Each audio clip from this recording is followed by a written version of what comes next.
Hey everybody, this is a piece uh, by Hillel Ticktin titled Leon Trotsky and the quote Russian Mode of Production, the Political Economy of Taking Power in the Russian Empire.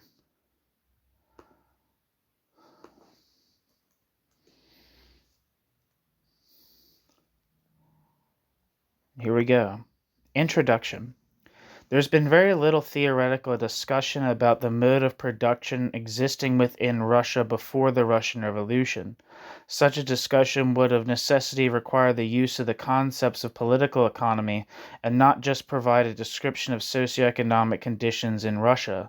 Of all the Russian Marxists, however, it was only Trotsky who developed a genuine political economic and therefore a theoretical analysis of Russian history. The only other Marxist who is sometimes recalled in this connection is Pokrovsky, but his analysis is so primitive that it is doubtful if it can be called either Marxist or even an analysis.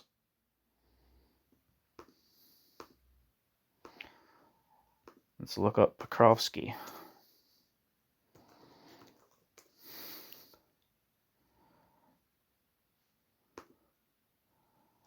Mikhail Pokrovsky lived from 1868 to 1932.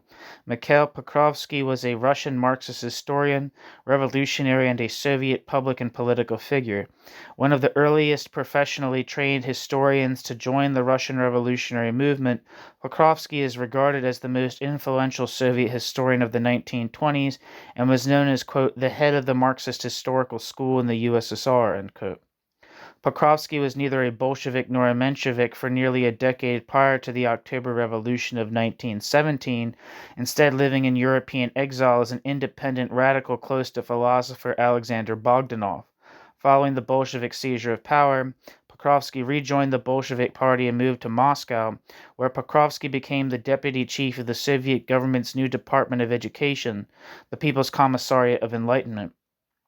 Pokrovsky played a leading role in the early Soviet educational establishment, editing several of the major historical journals of the period and guiding the restructuring of the higher education system and its personnel as head of the Institute of Red Professors.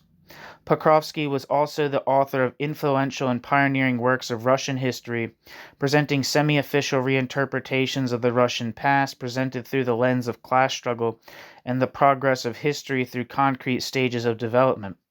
Mikhail Pokrovsky was harshly critical of the nature of the multinational Tsarist empire and de-emphasized the personal role played by individuals such as the modernizing Tsar Peter the Great. Back to the text. This chapter argues that Trotsky evolved a unique viewpoint on the nature of the Russian mode of production. Trotsky's understanding of the forces driving Russian history was profound.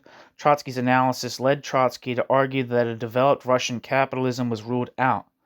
This then led to three conclusions. The first, associated with the theory of permanent revolution, was that only the proletarian revolution could perform the tasks associated with bourgeois democracy. Footnote. See Trotsky's 1905.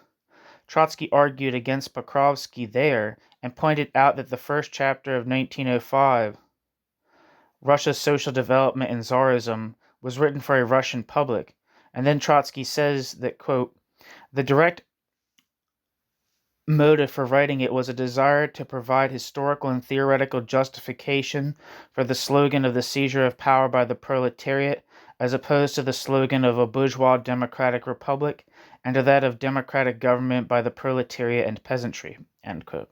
Trotsky. End footnote. The second was that a reversion to a form of underdeveloped capitalism, derived from the old mode of production, was entirely possible. There is also a further and third consequence of Trotsky's analysis. Because Trotsky was able to cite the development of Russia as a semi-Asiatic mode of production within the context of a world capitalism, Trotsky stood squarely on the need for a world revolution as an integrated whole. Lenin also stood for world revolution and never believed in the absurdity of socialism in one country. But Lenin was more inclined to see the world through the prism of Russian revolutionary activity. a fault criticized by Trotsky. As I discussed below, Lenin's analogy of the chain breaking at its weakest link is misleading. The capitalist chain remained intact, less one link, in spite of the victory of the Russian Revolution. In addition to Trotsky's specific views on Russian history and by implication Trotsky's differences with Lenin, the article also addresses the question of the proposed alternatives to revolution at the time, in particular that advanced by the Mensheviks. I argue that mature industrialization was not a realistic option in Russia in the early 20th century and has not been a possibility in most underdeveloped countries. In the process, I develop a political economy of Russia which extends Trotsky's analysis. New section. The nature of the victory and defeat of the Russian Revolution. The orthodox pre-Stalinist and anti-Stalinist viewpoint has been, and continues to be, that the movement to socialism must be on a world scale. It cannot be accomplished by one country or even a group of countries. What this would involve, however, is not at all clear.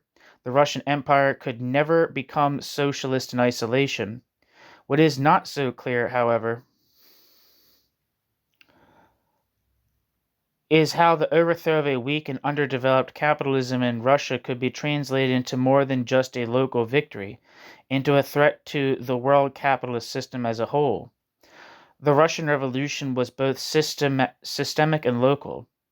The Russian Revolution was systemic in the sense that the Russian Revolution was anti-capitalist on a world scale.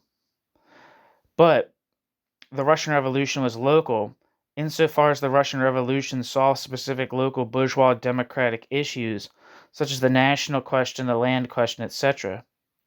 Footnote. There is an underlying theoretical question here. I would argue that the local issues had to be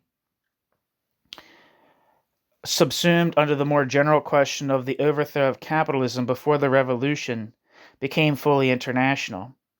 This, however, was not possible before the USSR had become a highly industrialized country and fully integrated into the world division of labor. The revolution had to be systemic and in no sense local to challenge successfully the world capitalist order. End footnote.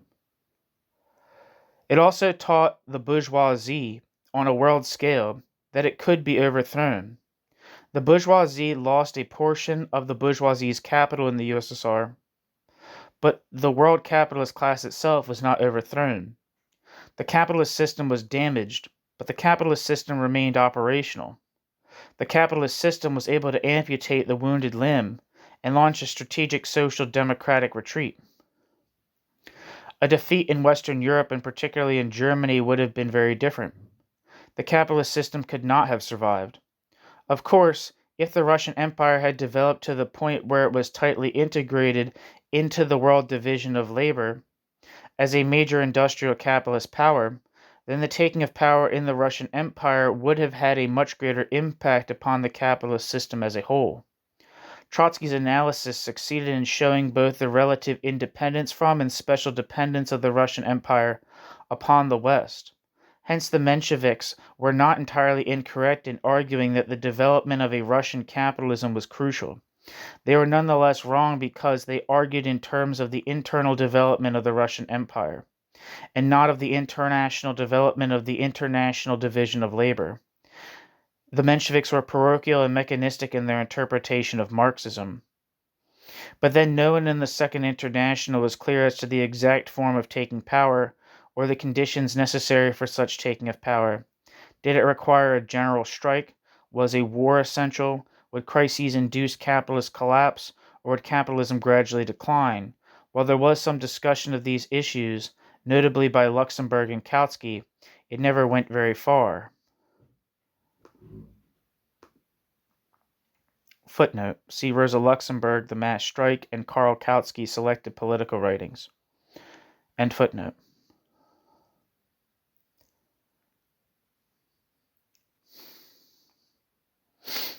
Lenin's enunciation of the three conditions under which the ruling class could be overthrown was only an analysis at the level of politics. Trotsky did discuss the attitude of workers at various times in relation to depression and booms. Footnote. Trotsky, C. Trotsky, Report on the World Economic Crisis and the New Tasks of the Communist International, which was in First 5 Years of the Communist International, Volume 1. End footnote. Trotsky did not clearly state the nature of the objective conditions that would be required for the overthrow of capitalism.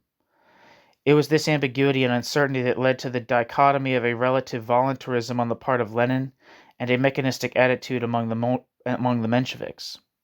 The problem, then, was that no one was clear on two crucial points concerning the overthrow of capitalism. In the first instance, the interrelationship between taking power in one or several countries and the overthrow of world capitalism was ambiguous.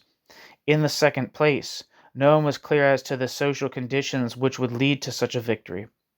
As a result, revolutionaries could differ quite widely on the strategy and tactics of taking power and sustaining that power, without differing at all in the general principle of the impossibility of constructing socialism in one country.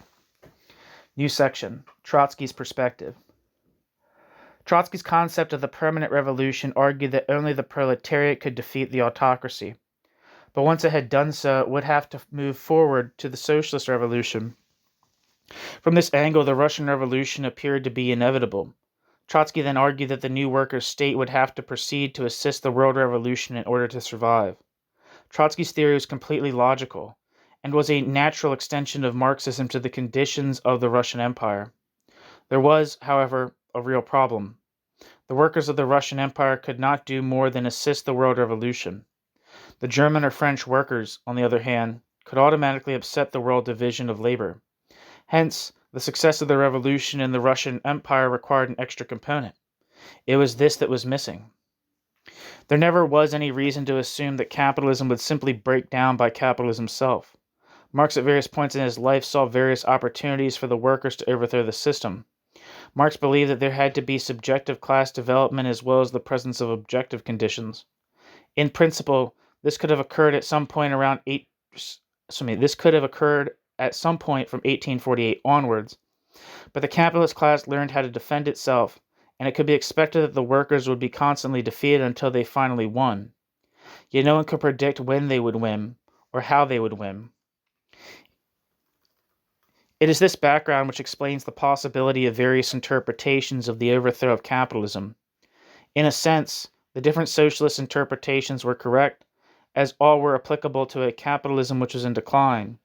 At some point, capitalist decline must compel an involuntary movement to socialism, which would assist the subjective movement to socialism.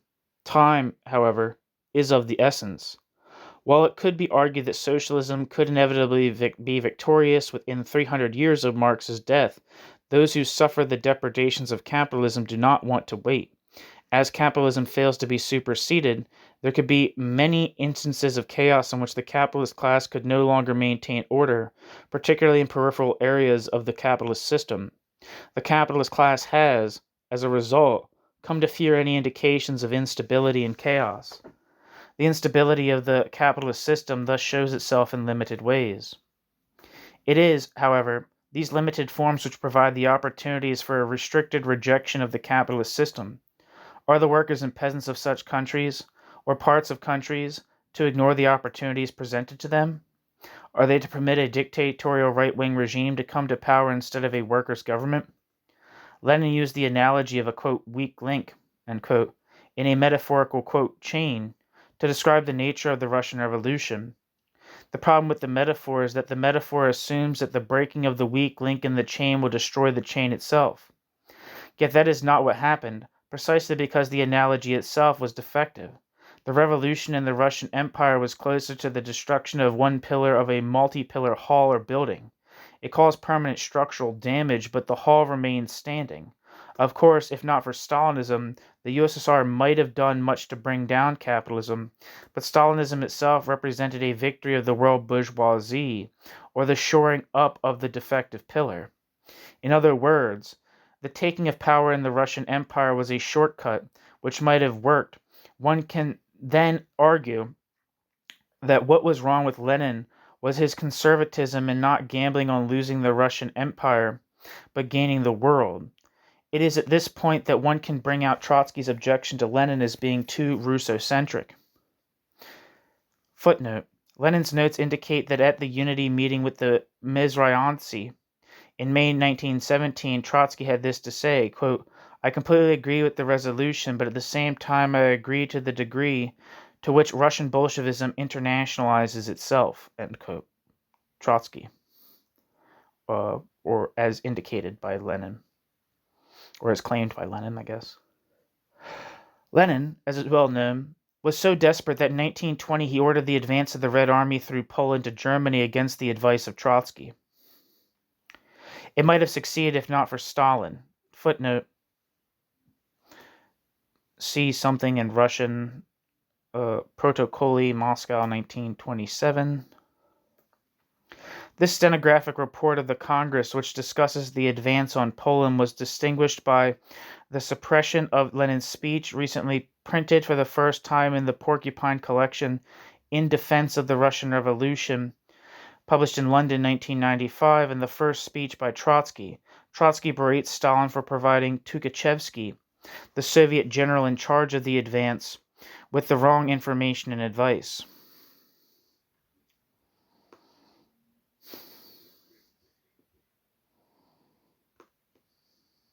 One second.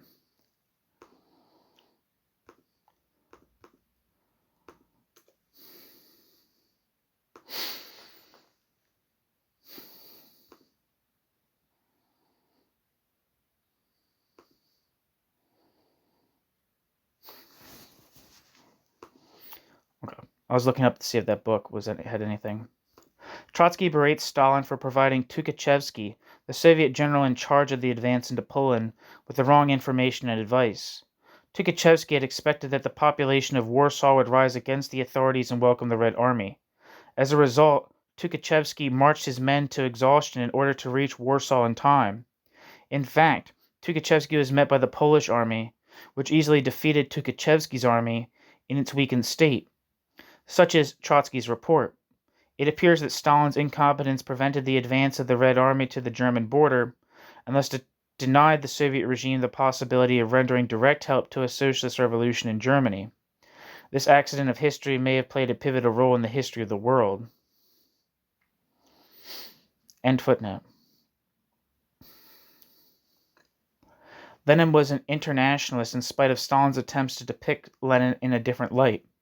Yet Lenin was a Russian internationalist who concentrated on the specific conditions of the Russian Empire. This is the main reason why Trotsky was reluctant to join up with Lenin in 1917. From this point of view, the Bolshevik Party, which Trotsky had opposed as being too centralized around one man, appears to have been too sharp an instrument for its task.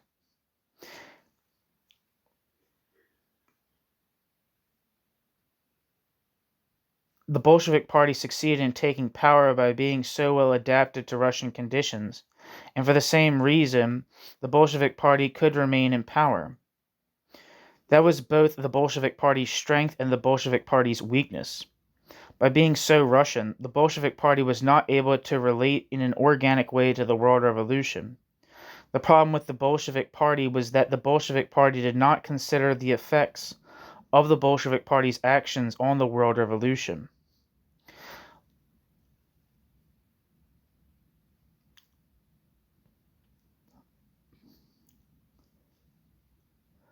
Lenin was eager to take power and then use the Russian Empire as a base for world revolution.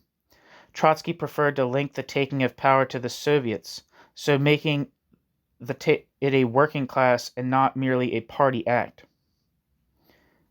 Footnote, quote, I understood that it was only then that he finally made peace with the fact that we are not proceeding by way of a conspiracy and a plot, end quote. Leon Trotsky on Lenin, Notes Towards a Biography, 1971. With that sentence, Trotsky made clear that Lenin differed sharply from himself in proceeding conspiratorially as opposed to democratically.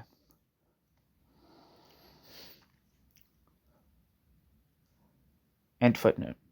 Trotsky's attitude was not just more democratic, Trotsky's attitude was also more linked to the proletariat as an international entity. By 1918, however, Trotsky had compromised with compromise with Lenin on withdrawing from the First World War. The left communists in 1918 preferred to continue the war, while Trotsky wanted to temporize in order to maximize the possibility of fraternization of the armies that were under pressure from developing revolutions. The point was that Trotsky, until Trotsky sided with Lenin, and the left communists like Bukharin, Preobrazhensky, Uritsky, Pokrovsky, etc., recognized the deleterious effect of peace on the development of the world revolution itself. They were much less interested in preserving the Russian base in and of itself. It is not possible to argue that Lenin or Trotsky were less internationalist than the left communists. The difference actually lay in strategy. One group believed that it was better to keep a base than to hope that the destabilization of the Allied armies and the movement of world revolution would lead to a socialist revolution in Europe. The other argued that the base itself would be corrupted once the organic link with the international revolution was disrupted. Luxemburg had refused to take part in the formation of the Third International as she considered it was too dominated by Russia, and Luxemburg had opposed the undemocratic features of the October Revolution. Whether Luxemburg was correct or not on the specific issues, Luxemburg was undoubtedly right in seeing the international implications of the particular form of the October Revolution. It was not a question of whether the Bolsheviks had won a formal majority. There were few governments in 1917 which were truly elected by the whole electorate. In the United Kingdom, not only did women not have the vote, but some 40% of men did not have the vote either. Hence the Bolsheviks' actions in basing themselves on the working class alone and effectively ignoring the peasantry were not entirely counterproductive in propaganda terms. The problem was that the course of the revolution itself became more undemocratic as the counter-revolution made itself felt, and the Bolsheviks did not realize the enormous impact on the world of a revolutionary party holding on to power when that party's social base had been destroyed. While one can still argue that the Bolsheviks were justified in remaining in power, the problem of their impact on the revolution on the West becomes more problematical. We can never know whether a different policy in the USSR might not have led to a successful German Revolution. At the same time, the isolation of the Soviet Union posed an impossible dilemma for the Bolsheviks. Were they to preserve the Soviet Union even though they had lost their social base? If so, did they not have to compromise with the regimes on their borders rather than directly support the revolutionary parties in those countries? The argument that the state would have the duty of preserving itself, while the Bolshevik Party would have the duty of helping revolutionaries to overthrow capitalism wherever capitalism existed, was never meaningful. Since the same people led both state and party, no one could be deceived, and any compromise was necessarily with both state and party. Thus the Soviet Union compromised on the peace with Germany, compromised with its border regimes like that of Ataturk, and compromised with the peasantry and petite bourgeoisie in introducing the new economic policy. The Soviet Union compromised itself by maintaining a dictatorship over the workers and peasants because the peasants did not trust the Bolsheviks, the Soviet Union. It comprised itself by maintaining a dictatorship over the workers and peasants because the peasants did not trust them, and the workers became progressively confused, disillusioned, or simply politically exhausted. As a result, some socialists and workers all over the world were less attracted towards revolution. In other words, the methods required to maintain the socialist base repelled part of the socialist constituency. When the Bolsheviks did form an international agency, the Communist International, it was so dominated by the Russians that it was built in their image rather than that of Western Europe. If German socialism had been stronger, this would have been very difficult, and in any case the Comintern would have played a lesser role in Germany itself. Unfortunately, one of the effects of this imbalance in the Comintern was the Comintern's rapid Stalinization. Bolshevism, in other words, showed its strength in adapting to the specific conditions of the Russian Empire. In that respect, Lenin was a master. But Bolshevism's weakness lay in Bolshevism's inability to integrate more closely into the world revolution as a whole. This was the fault of the world socialist movement as well as of the Bolsheviks. That came out weird. Bolsheviks. But the essential point was that the bourgeoisie was able to learn from the bourgeoisie's own overthrow in the Russian Empire and successfully to contain and ultimately destroy the revolution.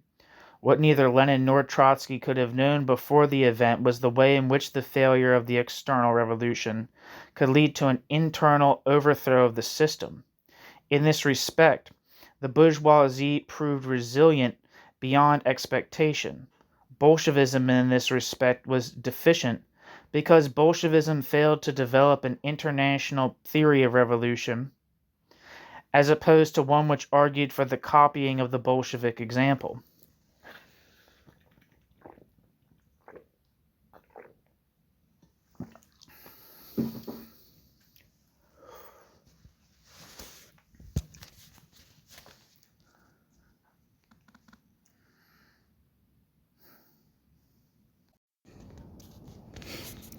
New section. What are the requirements of a Marxist theory of history?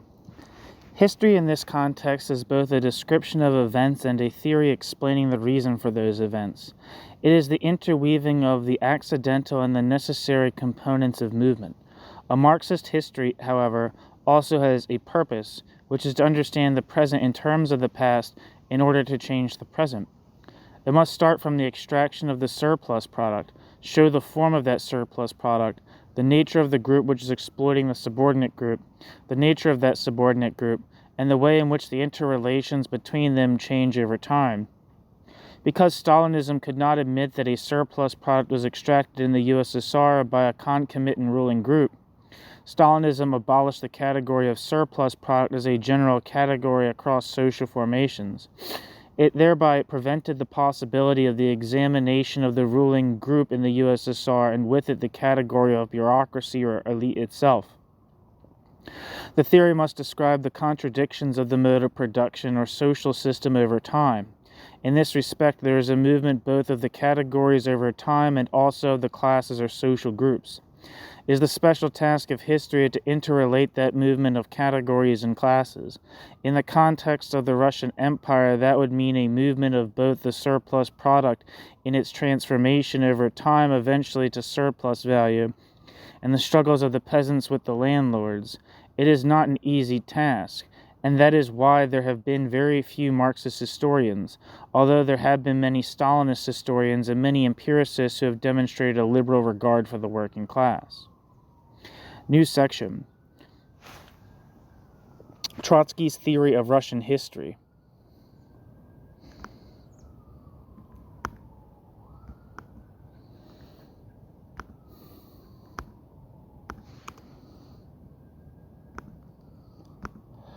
World Stalinism has so distorted the Marxist interpretation of Russian history that there is in fact very little Marxist theory of Russian history. In fact, there are the views of Marx, Plekhanov, Pokrovsky, and Trotsky. Of these, the second and third are quite simplistic, not to say even vulgar. It is not accidental that the novelist Anatoly Rybakov is able to poke fun at Pokrovsky. It was really only Trotsky who put forward a consistent theory of Russian history.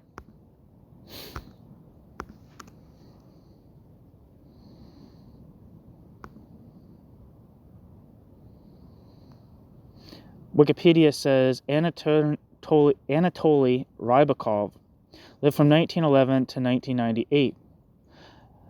Anatoly Rybakov was a Soviet and Russian writer, the author of the anti-Stalinist Children of Arbat trilogy, the novel Heavy Sand, and many popular children's books including Adventures of Krosh, Dirk, and Bronzebird.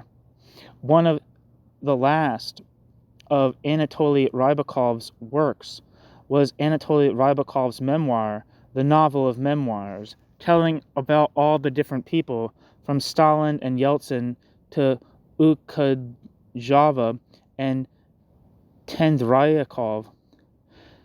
Anatoly Rybakov met during Anatoly Rybakov's long life.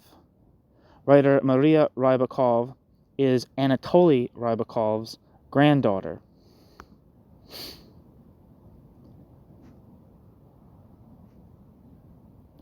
And the Wikipedia for Children of Arbat says, which is referenced in a footnote here, says, Children of Arbat is a semi-autobiographical historical novel by Anatoly Rybakov set during the era of Stalin. Premise: Children of the Arbat recounts the era in the Soviet Union of the build-up to the Congress of the Victors, the early years of the Second Five-Year Plan, and the supposed circumstances of the murder of Sergei Kirov prior to the beginning of the Great Purge. Children of Arbat is the first book of the trilogy, followed by the books 1935 and Other Years, and Fear, and Dust and Ashes. The story of Children of the Arbat is mainly told that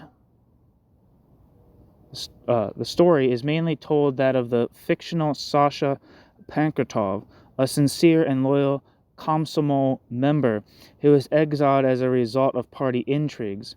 Rybakov, too, was exiled in the early 1930s.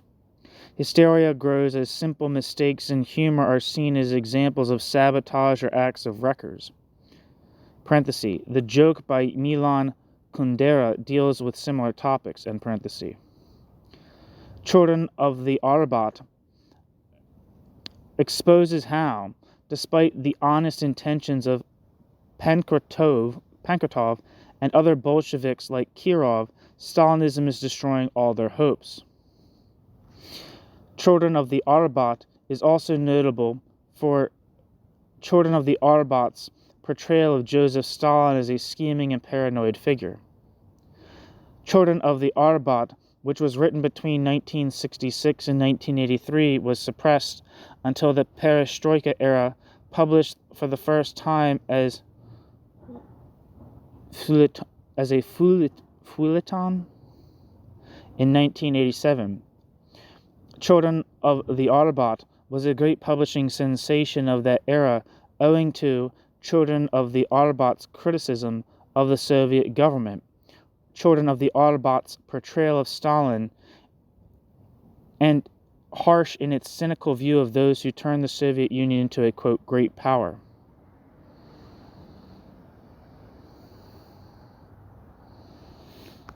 Okay, so back to the text.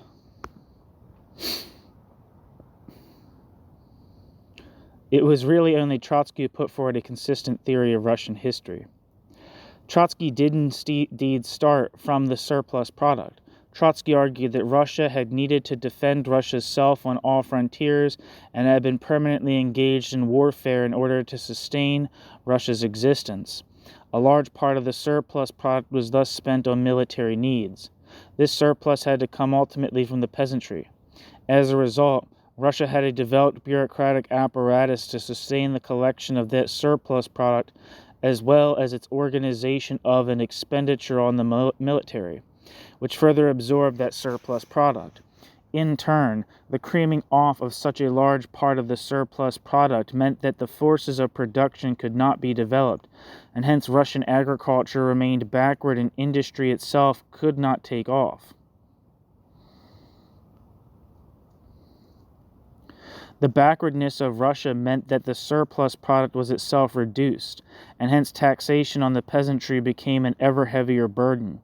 At the same time, the towns remained administrative centers, and the villages were largely self-sufficient in that they made their own tools and consumer goods such as clothing.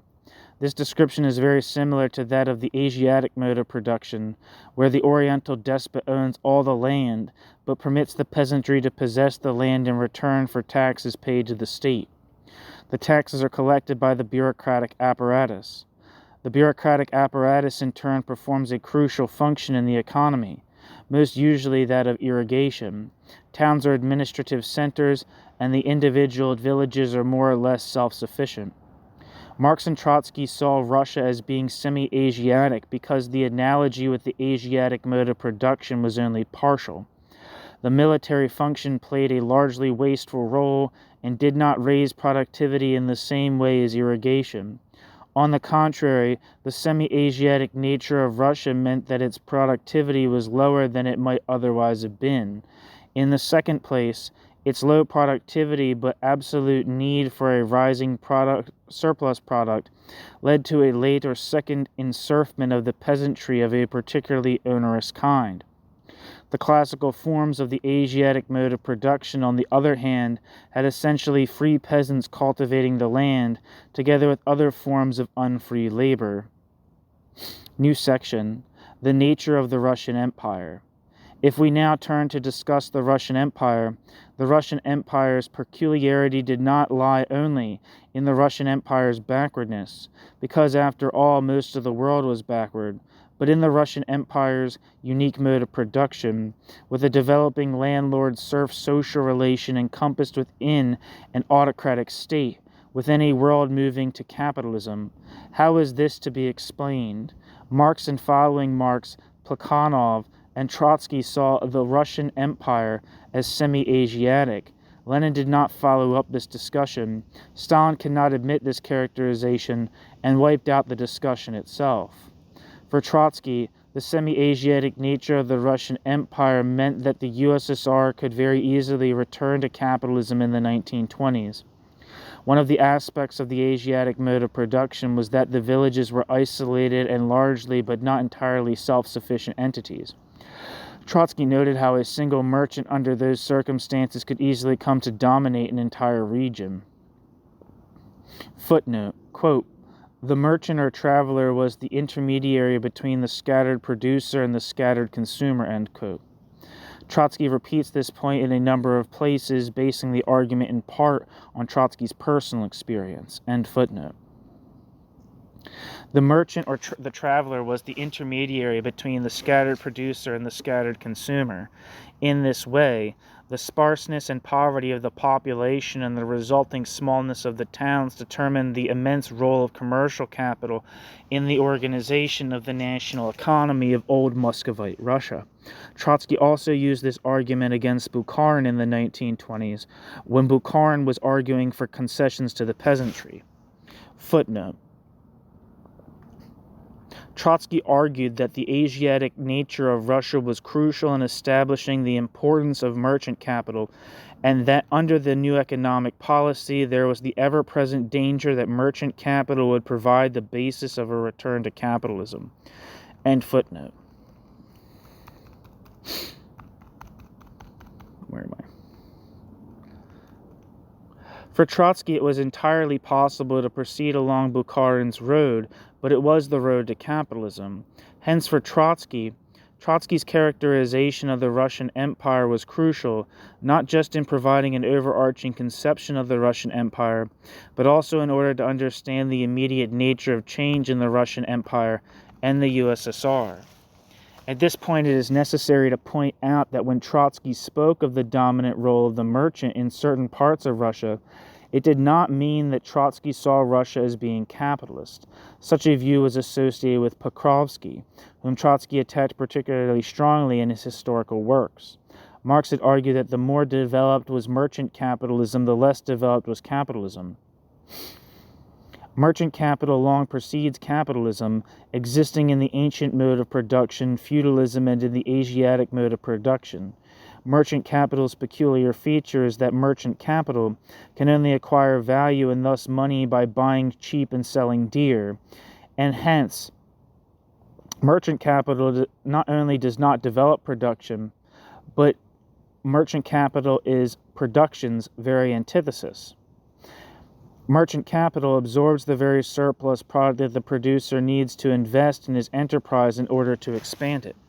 That is why Trotsky was so scathing about Pokrovsky's absurd idea that Russia had a capitalist system. Footnote. Leon Trotsky, 1905. End footnote. Hence, the presence of the merchant did not give rise to capitalism, but helped to maintain the old autocratic regime.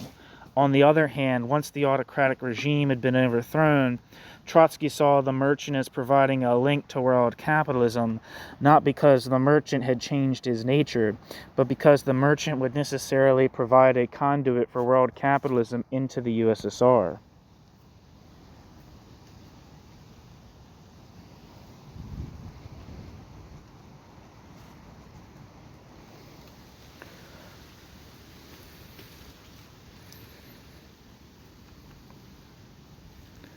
New section. Socialism in one country and capitalism in one country.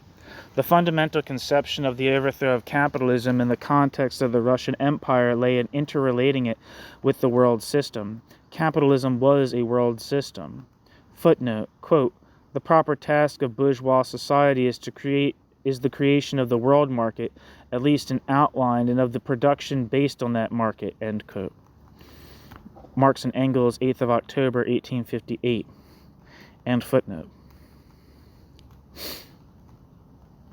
Hence, the problem was to overthrow capitalism as a world system and not just in one country, which was in any case theoretically impossible in the long run.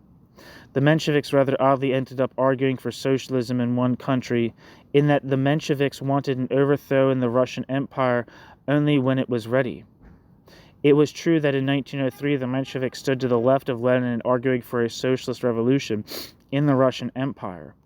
Footnote, Theodor Dan put the point like this, quote, Bolshevism took shape as the bearer of predominantly general democratic and political tendencies of the movement, and Menshevism as the bearer of the predominant and Menshevism as the bearer predominantly of the movement's class and socialist tendencies. That's end quote. That's from Theodor Dahn's book, The Origins of Bolshevism.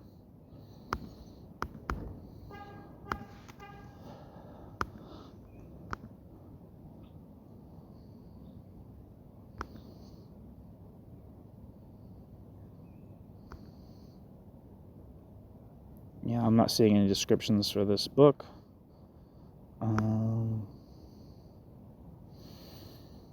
Back to the text. Dan went on to point to the irony that the two factions end up taking the opposite positions from that which they had begun. That Lenin was almost violently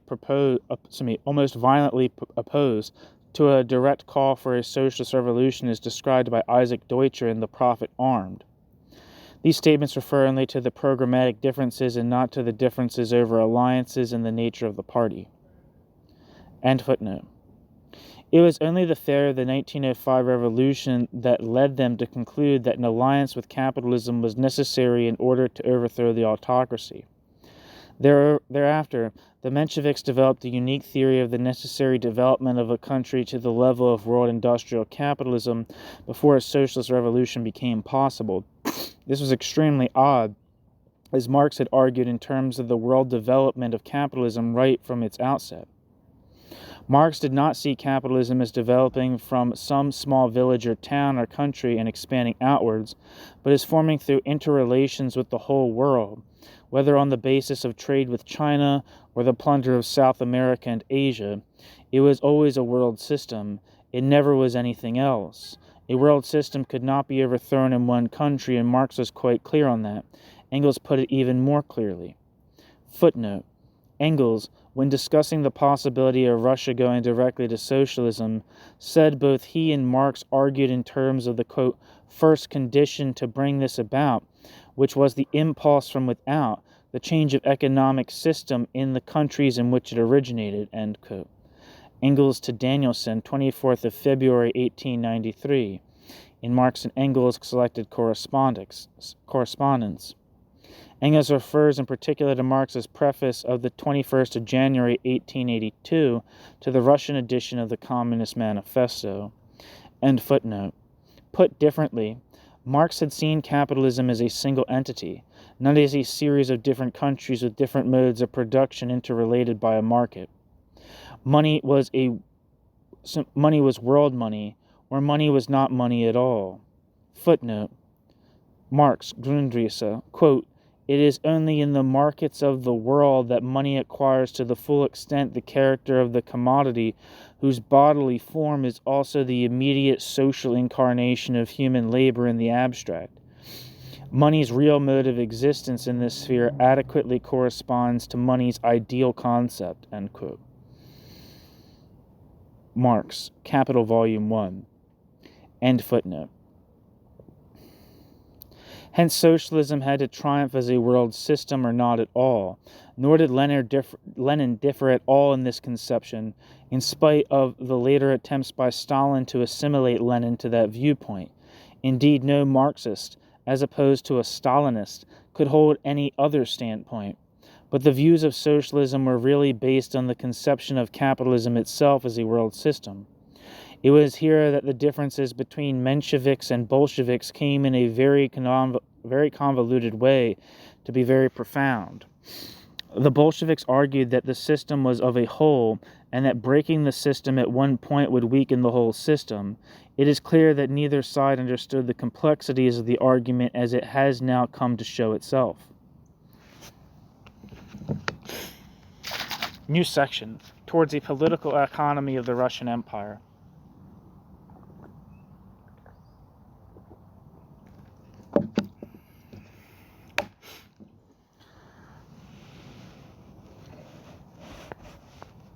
Trotsky started from a conception of world capitalism and saw the Russian Empire as an entity which was faced with constant warfare and external pressure. Quote, "The history of Russia's state economy is an unbroken chain of efforts, heroic efforts in a certain sense, aimed at providing the military organization with the means necessary for its continuing existence. The entire government apparatus was built and constantly rebuilt in the interest of the treasury.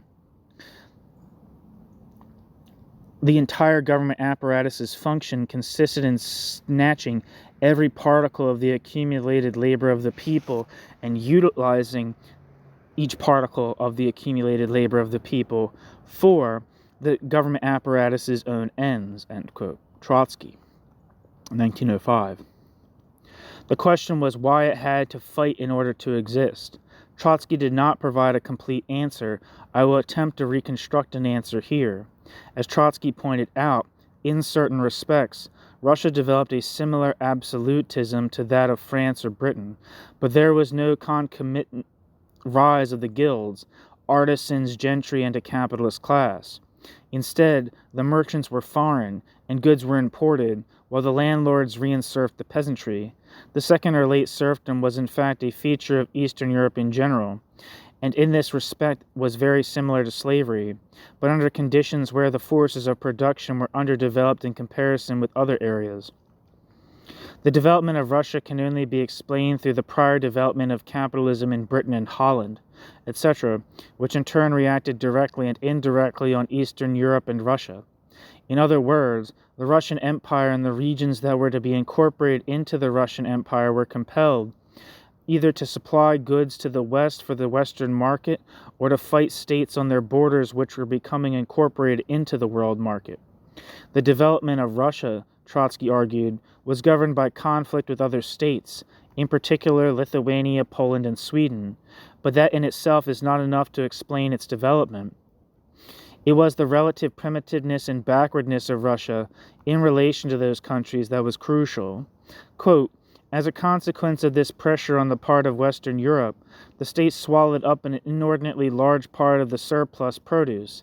That is to say, it lived at the expense of the privileged classes which were being formed, and so hampered their already slow development, ... The state pounced upon the, quote, necessary product, end quote, of the farmer, deprived the farmer of his livelihood, ... and thus hampered the growth of the population and the development of the productive forces," end quote. Trotsky, Results and Prospects.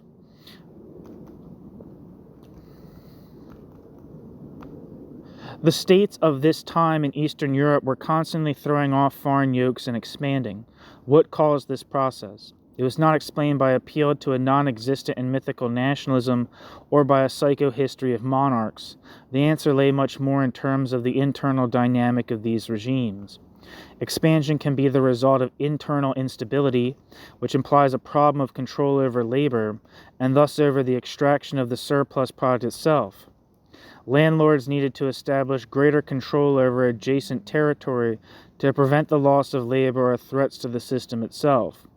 Territory also provided greater resources with which to expand production. The use of shifting agriculture necessarily led to an expansion of the regime, but the regime was not based on shifting agriculture, but on the three-field system, which permitted the soil to recuperate. An increase in the population would of course have led to an increased demand for land, yet a non-class approach does not explain much.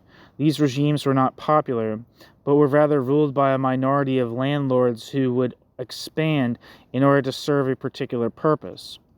Before capitalism, there was no accumulation, and hence the economic need to expand would only arise from the need of landlords to increase their income in order to reach a particular standard of living. In the context of Russian Tsarism, the question was, why did the empire therefore expand? There are two answers to this. Firstly, the bureaucracy and landlords needed an increasing income to buy goods from the West for their own pleasure. Secondly, the expansion led to permanent wars, which absorbed the surplus product, which in turn led to a backward technique. The landlords required an increased surplus product in order to satisfy the landlord's increasing needs that arose from the expansion of the market in the West. The wars themselves became increasingly costly with the improvement in military technique, which again had to be imported from the West, and the need to absorb more labor in those more intensive wars. The wars and the need to control the Russian Empire required a considerable bureaucratic apparatus, which also had to be paid for out of the surplus product. Hence, the Russian Empire was caught in a vicious circle arising from the development of capitalism in the West without a parallel development in the Russian Empire. This inevitably resulted in underdevelopment. Without the growth of the surplus product, the peasants could only be ground down but further and further. Yet the increasing demand for the surplus product by both the state and the landlords logically led to a declining standard of living for the peasantry. In turn, they had no alternative but to revolt, which led to their suppression by the state or local landlords. Brutally controlled, such a peasantry could have no interest in producing a larger product for the landlord. Hence, the state was driven both to expand and control its peasants more and more harshly. The contradiction of the Tsarist system was the Tsarist system's absolute need to expand the surplus product on the one hand, and the form of the extraction of that surplus product on the other. The form, that of autocratic serfdom, prevented the expansion of the surplus product itself, yet the form itself had arisen out of the need to expand that surplus. Hence, the whole drive to expand the surplus led to greater control over the direct producer and to a lack of improvement of the technique of production. Thus, the form of the expansion of the surplus product negated that very expansion. The mediation lay in the expansion of territory and hence in the increase of the number of serfs. As long as the number of serfs expanded and the territory of the Russian Empire itself expanded, the problems of the state could be limited. The intensification of serfdom and the expansion of the Russian Empire occurred precisely because of the rise of capitalism outside its boundaries. Once it ran out of populated territory and the West had begun its industrial revolution, the Russian Empire became increasingly dependent upon the West. The Russian Empire moved from being a backward junior partner to becoming a neo-colony of France and other Western countries. Loans and the import of capital also served the purpose of expanding the surplus product, but they put the Russian Empire into pawn. Under these circumstances, the question became one of the possibility of reforming this peculiar mode of production. In principle, concessions to the peasantry might have provided for the growth of agriculture. The 1861 Emancipation Act and the Stolypin reforms, whose failure some in Russia now regret, are seen in this context. Yet there was no good reason to assume that Stolypin would have succeeded.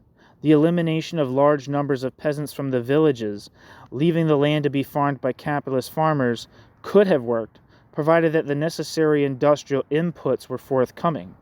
There were, however, 5 conditions which had to be fulfilled. Firstly, industry would have had to expand rapidly in order to absorb the unemployed flooding into the towns from the countryside. Secondly, there would have had to have been large loans from the West to allow for the purchase of the necessary machinery, pesticides, pipes for irrigation and drainage, and fertilizers. Thirdly, the state would have had to invest colossal sums in the development of the infrastructure. Fourthly, the state itself would have had to establish a form of cooperative farming in order to maintain prices.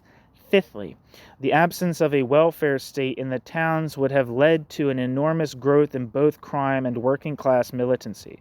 Hence, the payment of Social Security would have been required. All this required very large sums of money from the West. In its absence, the simple institution of private property and farming would have merely led to the rise of a pauperized urban workforce, the growth of a small number of rich farmers, and a majority of poor farmers who would only scratch a living from a farm with declining fertility. Trotsky concluded that only through the elimination of capitalism would there be a, quote, final solution to the agrarian problem. No solution can be found under capitalism. But in any case, the revolutionary liquidation of the autocracy and feudalism must precede the solution which is to come. End quote. Trotsky, 1905. It has to be remembered that one of the effects of the increasing growth of industry in that period was the decline of rural crafts. In a similar manner, a simple growth of capitalist agriculture would drive peasants to the towns in such a way that those peasants would lose the elementary life support system that they previously maintained in the village. These range from the village crafts to common babysitting. In the absence of a welfare state, the plight of the ordinary peasant could grow only worse. In other words, Stolypin could never have succeeded even had Stolypin overcome all forms of bureaucratic resistance. Reformism never could have worked in the context of the Russian Empire. Trotsky expressed the importance of understanding Russian history at the end of Trotsky's chapter defending his view of Russian history against Pokrovsky. Quote, all these circumstances, directly determined the October Revolution, the triumph of the proletariat, and its subsequent difficulties, end quote. Trotsky argued that it was the poverty of natural resources and the consequent small surplus product which made Russia backward in the first instance. That backwardness, however, was reinforced by the growth of the autocracy and its constant demand on resources in order to defend the Russian state.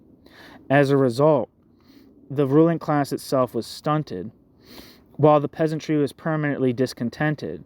In an era of capitalist decline, the bourgeoisie could not hope to sweep the old class structure away. On the other hand, the emerging working class appeared as the historical heir to the past opponents of the autocracy.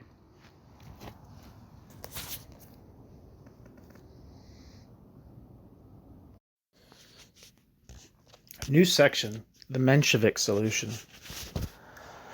There remains the issue as to whether a social democratic Russia was feasible. This really involves 2 questions. Firstly, could capitalism have developed in the Russian Empire at all? Secondly, could social democracy have come to power in any stable way, and have introduced the reforms which would have ensured the necessary stability for the development of industry? In the case of the Russian Empire, sufficient surplus had to be extracted internally to ensure industrial development, unless there was a massive inflow from foreign countries. Russia's enormous debt made such a further inflow rather doubtful, unless international conditions had been more propitious. Had there not been a revolution, the Russian Empire would have prefigured the South American debt default 70 years earlier. The repudiation of the debt by the Bolsheviks was a conscious anti-imperialist act, but was also the only alternative left to any semi-independent government. The enormous destruction wrought by the First World War was followed in 1929 by a world depression. The international situation never looked very propitious for a Russian government or bourgeoisie intent on investing in its own industry. It might be argued that the peasants and workers could have been further repressed and squeezed to extort the necessary surplus product for industrialization. As the standard of living was already very low, it is not easy to argue this case. What, however, made the whole viewpoint untenable was the socio-political situation as a whole. There has been no lack of economists to support the intellectual position that Russia had reached a takeoff stage at which the country could have been launched into a mature industrialization phase. They are right, of course, that the preconditions for such a takeoff were present. Translated in Marxist terms, Russia possessed the proletariat, potential proletariat, and the capital to invest in industry. The skills, the capitalists or entrepreneurs, etc., were all present. The problem with this simplistic argument is that it ignores the real class relations of the time. If there had not been a revolution, there would certainly have been a wave of protest movements and strikes. Land reform would have been demanded, but conceded only gradually, leaving a discontented peasantry. The government was weak and could not repress the workers and peasants to the extent required for a high level of surplus extraction. In other words, whatever the technical economic situation, the socioeconomic and political conditions internally and externally would have made a rapid indigenous growth pattern unlikely. Trotsky and Parvis, following Marx, formulated the above arguments in their conception of permanent revolution. Marx had earlier argued that the bourgeoisie had ceased to be revolutionary by 1848, and that the petite bourgeoisie had become pusillanimous. Thus only the proletariat could carry out the task of sweeping away the remnants of pre-bourgeois society. From that followed the necessity for the proletariat to overthrow the autocracy, as the liberals could not do it. After 1905, the Mensheviks began to argue the opposite, that the liberals and therefore the bourgeoisie were needed to overthrow the autocracy. They learned the lesson of the second general strike of that year, in November, which the employers had opposed. Unlike the first one in October, which was supported by the employers, this one was lost. The differences between Bolsheviks and Mensheviks were obscure to start with, but from 1905 there could be no doubt that the Bolsheviks stood on the more militant wing of the Russian Social Democratic Labor Party. The Bolsheviks accused the Mensheviks of wanting a legal revolution, while Dan accused Lenin of not understanding that the masses were still under monarchist rather than constitutionalist illusions. This latter statement really encompassed the real differences. For Lenin, the problem was not that some workers or peasants might still support the Tsar, but that some of them might support the Cadets, which is a political party in Russia, Liberal Party. In a global sense, the Mensheviks were wrong not just in arguing that socialism was not on the agenda, but the Mensheviks were also wrong in believing that genuine reforms were possible in Russia. It was only the realization that the bourgeoisie could lose power that forced the capitalist class to implement a welfare state and a global industrial growth strategy. But this new policy was only implemented after the Second World War. Before then, such a policy could not be implemented in any country. The Menshevik solution of bourgeois democracy was thus doomed. The bourgeoisie adopted the social democratic solution precisely because of the October Revolution and the threat the October Revolution could be regenerated, or be repeated in other countries. The theoretical failure of Menshevism lay in Menshevism's implicit acceptance of the doctrine of socialism in one country. If one started from the premise that the revolution could begin anywhere as long as the revolution spread to Western Europe, then they were wrong to oppose the acceptance of power in 1917. One could, on the other hand, take the view that socialism was premature everywhere. Such a view has been propounded by such writers as Fernando Claudin and David Rousset.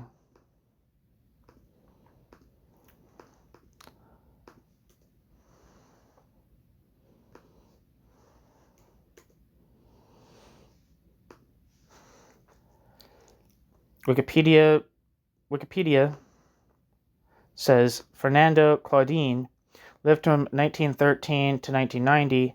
Fernando Claudin was a Spanish communist ideologist and historian best known for his 2-volume study, The Communist Movement from Comintern to Cominform.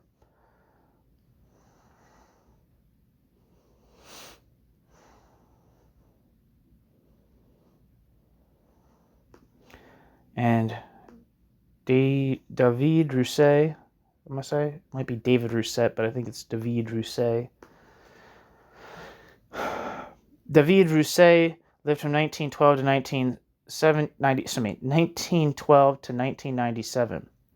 David Rousset was a French writer and political activist, a recipient of Prix Renaudot, a French literary award, a survivor of Neuengamme concentration camp and the Buchenwald Nazi concentration camp. David Rousset is famous for his books about concentration camps. David Rousset was the first person to use the term, quote, gulag in the French language, revealing to the French the Soviet system of labor camps. In 1949, learning that while the concentration camps in Germany had been destroyed, camps still existed in the Soviet Union, David Rousset appealed to former inmates of Nazi camps to form a commission to inspect the USSR camps, which became the, quote, International Commission Against Concentrationist Regimes, end quote. For his efforts, he was attacked by Pierre Daye in the French communist newspaper Les Lettres Françaises, which accused David Rousset of slandering the Soviet Union, forging the text of the Soviet laws, and spreading misinformation. David Rousset brought libel charges against the newspaper, and in 1951, David Rousset won the case. Along with Jean-Paul Sartre, Albert Camus, and Gerhard Rosenthal, Rousset was a founder of the left-wing Rassemblement Démocratique Révolutionnaire, revolutionary democratic rally which called for a European federation on democratic socialist lines. In 1968, David Rousset was elected as a deputy to the French National Assembly as a left-wing Gaullist. David Rousset resigned in November 1970.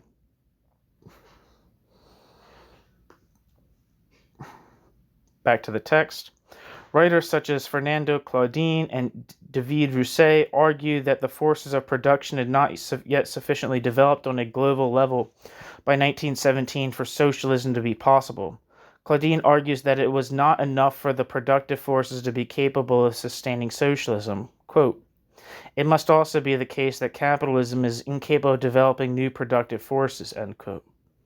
Claudin.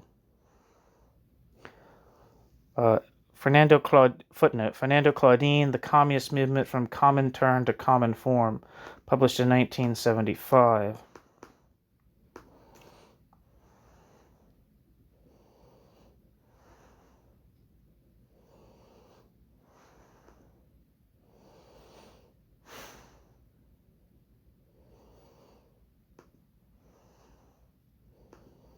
I'm not seeing any descriptions for the book. Back to the text and footnote. Yet, Claudin is really producing an international Menshevik viewpoint, as it were. Claudin says that Marx foresaw a revolution only at the point of terminal crisis, and such a crisis would occur when capitalism could no longer develop. There is no evidence that Marx ever thought along these lines. It would indeed have been extremely odd if Marx did, for the previous history of transitions is one in which the old system goes on developing while the new system overtakes it, rather than a situation of absolute collapse as implied in Claudin's analysis. When Marx said that no system would disappear before that system produced all it was capable of, it is unlikely that Marx was providing an absolute statement of collapse. It follows from Marx's overall argument that all systems will decline and decay, but decline here is a different meaning from collapse or terminal crisis. Its first theoretical meaning refers to the growing ineffectiveness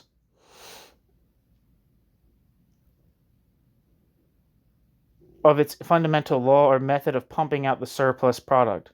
In the case of capitalism, that would be the law of value, which is in patent decline in the West in spite of reactionary attempts to reverse it.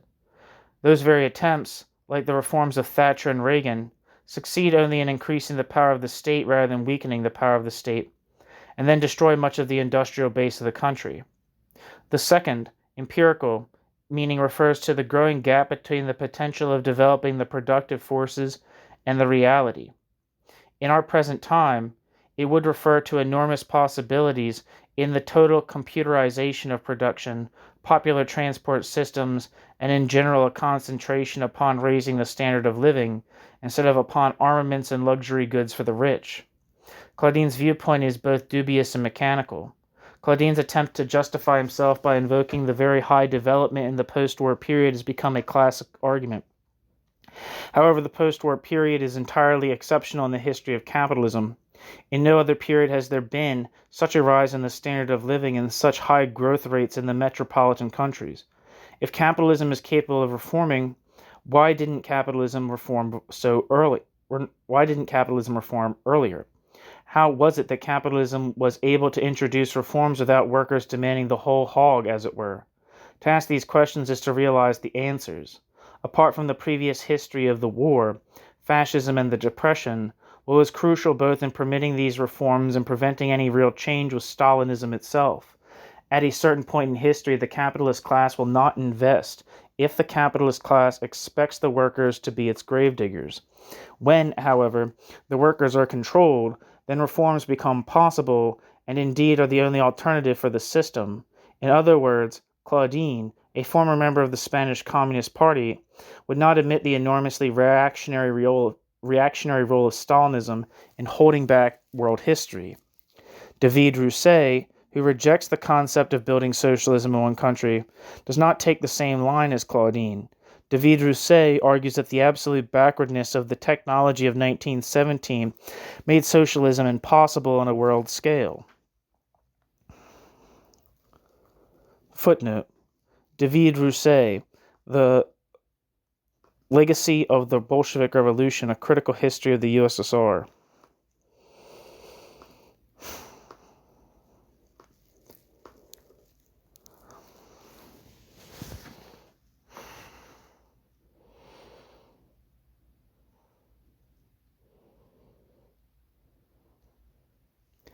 Where am I?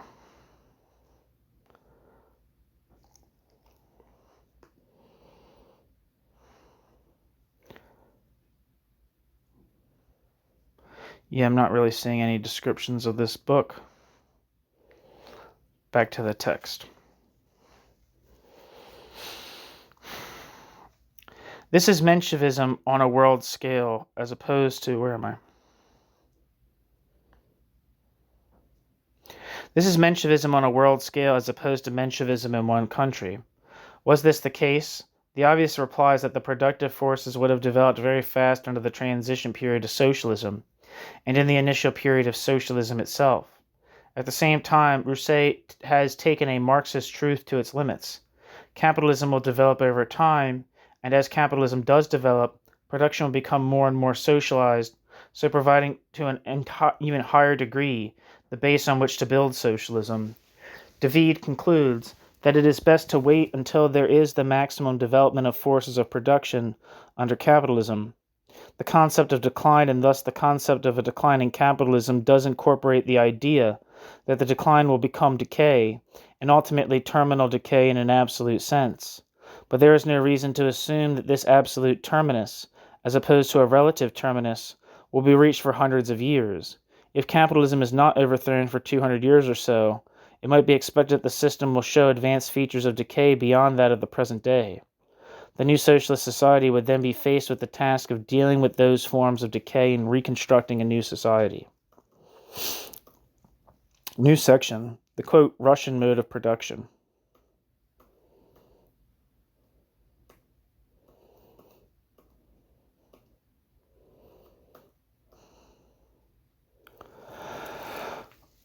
Whatever the international situation, the peculiarity of the Russian Empire was the Russian Empire's relative backwardness combined with the Russian Empire's close integration into the world market, finance capital, agricultural trade, raw material exports and imports of machinery were all closely integrated with Western Europe.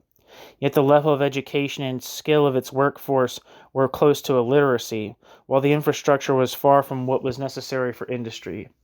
The Russian Empire's nature was determined by the Russian Empire's mode of production, a mode of production which was semi-Asiatic, in that the center extracted the surplus product for defense, the landlords extracted the surplus product in order to obtain Western goods, and the peasantry had no incentive to work.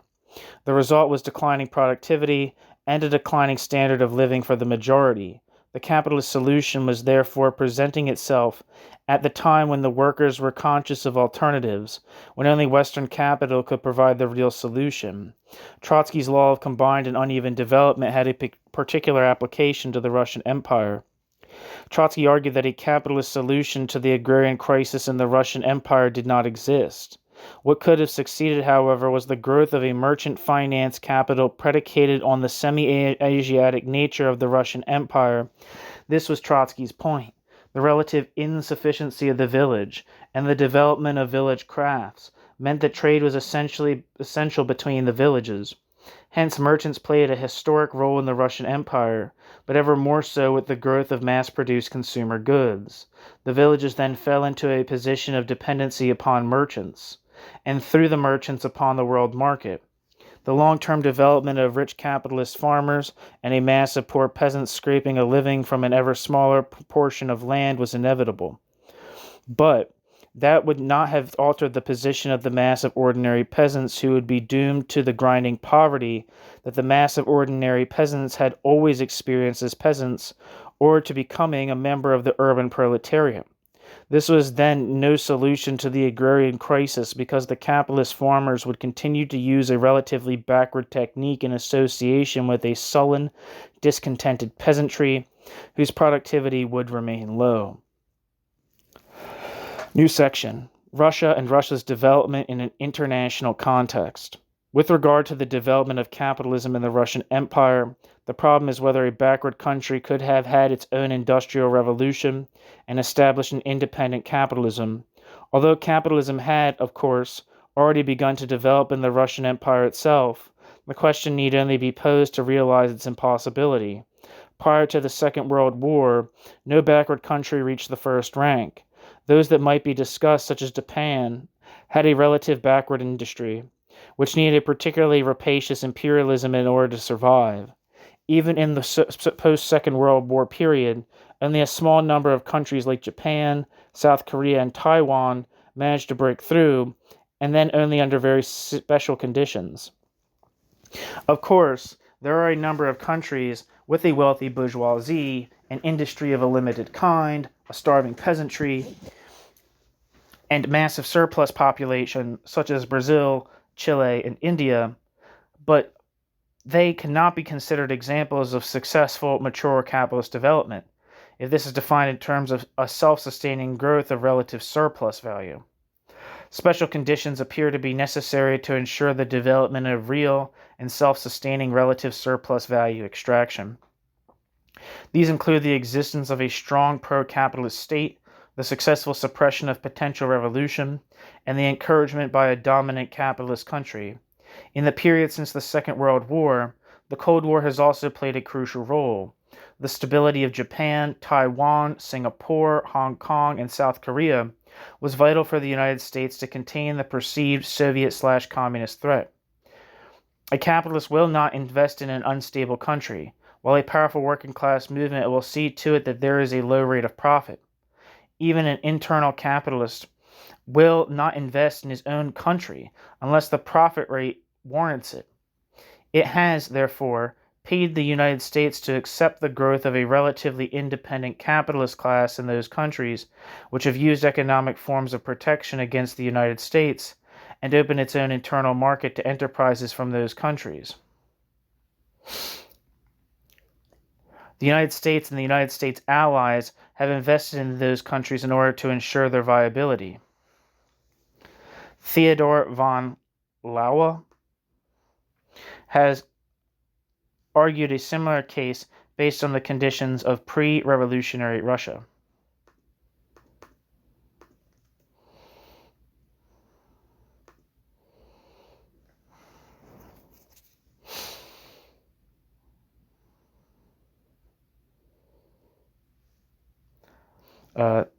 Theodor H. von Laue, or Lau, lived from 1916 to 2000. Theodor von Laue was an American historian and professor emeritus of history at Clark University. Theodor von Laue was a winner of Guggenheim Fellowship fellowships in 1962 and 1974. After having studied at the University of Freiburg, Germany, in 1937, one second. Oh, no, I think it probably is von Laue. Von Laue was sent to Princeton University by von Laue's father, Max von Laue, who did not want him to grow up in a, quote, country run by gangsters, end quote. Von Laue finished his studies with a PhD about the social legislation of Otto von Bismarck. Theodor von Laue then taught at Swarthmore College, the University of California at Riverside, and the Washington University in St. Louis until Theodor von Laue finally became professor of European history at Clark University in Worcester, Massachusetts. Theodor von Laue was there from 1970 until his retirement in 1982. In von Laue's obituary, he is described as modest humorist. Not many knew that he was a Quaker, co-initiating the anti-war movement at Washington University in St. Louis, and joined Martin Luther King Jr. in the Selma to Montgomery marches. One of Theodor von Laue's first works was a biographical study about Leopold von Ranke, showing that Ranke's, quote, scientific objectivity, end quote, was much influenced by the Romantics in the 19th century. Von Laue then switched to studies of German and especially Russian history, which led Theodor von Laue to consider the influences as the Western civilization.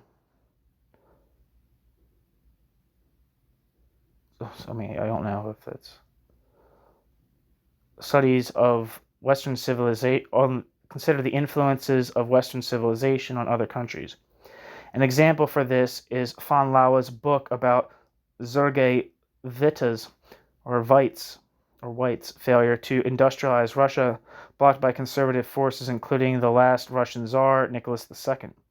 Better known are the following books which von Laue wrote about this topic. Why Lenin, Why Stalin, published in 1964, expanded to Why Lenin, Why Stalin, Why Gorbachev in 1993, and finally von Laue's The World Revolution of Westernization, published in 1987, which according to the obituary by William H. McNeill, the historian from the University of Chicago, was called a fine and wise book, wise in a way few books are. A recension of his book, The Global City, in 1969 shows that he expected a global confluence dominated by the West with problems lasting beyond the 20th century. Von Laue's view about world history, which von Laue presented in a paper at the conference of the New England Regional World History Association in Bentley College, Waltham, Massachusetts, USA, on the 23rd of April 1994, can be summarized in the following points. 1. The Western civilization is present worldwide, and its essential elements are dominant almost everywhere. 2. Other civilizations have problems to this cultural adaptation, resistance to it. Cultural disorientation show up. Political instability may lead to dictatorship. 3. Two contradicting movements arise.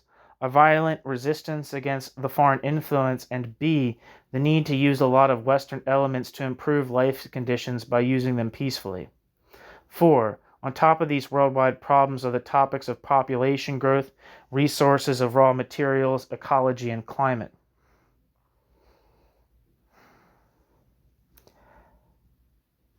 Back to the text. Theodor von Laue says that the socioeconomic conditions did not permit of a democratic government. And now we're going to look. I'm going to look up this Why Lenin, Why Stalin by Theodor von Laue. Come on.